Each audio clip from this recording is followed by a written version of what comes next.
কয়েকজন দাঁড়ান, কয়েকজন এখানে পেছনে আছে, পেছনে আছে। আচ্ছা, ব্যানারটা দিয়ে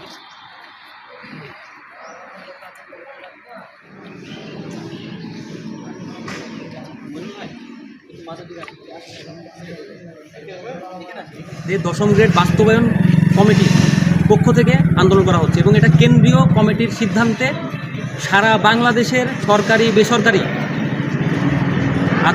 আধা সরকারি স্বায়ত্তশাসিত এবং বেসরকারি সকল ডায়াগনস্টিক এবং ক্লিনিক এটা আজকে পালন করছে এবং সরকারিভাবে নিয়মমাফিক যত রকমের স্মারকলিপি থেকে শুরু করে অবস্থান কর্মসূচি, মানববন্ধন সব কিছু আমরা করে আসছি আজ থেকে প্রায় 30 বছর ধরে।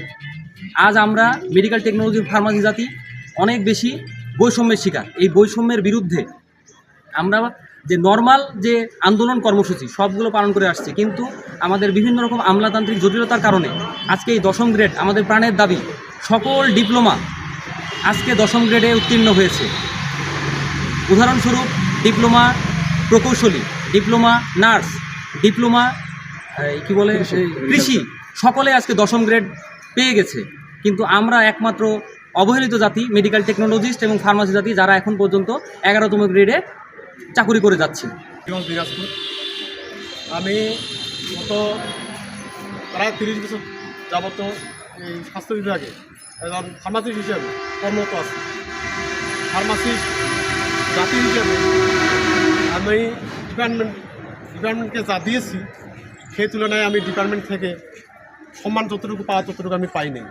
থেকে 12টা পর্যন্ত অর্ধ দিবস, 4 তারিখে আবার কমপ্লিট শাটডাউন আছে আমাদের, ওটা পরবর্তীতে আপনাদের জানানো হবে। আসসালামু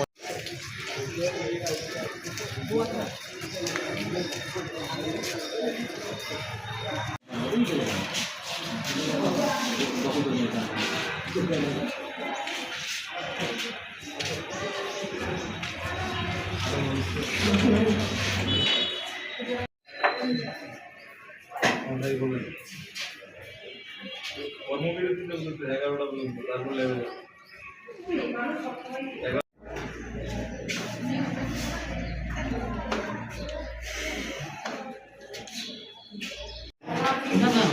পুলিশ মিলে তাহলে বসবো, 5 মিনিট বসে কথা বলবো।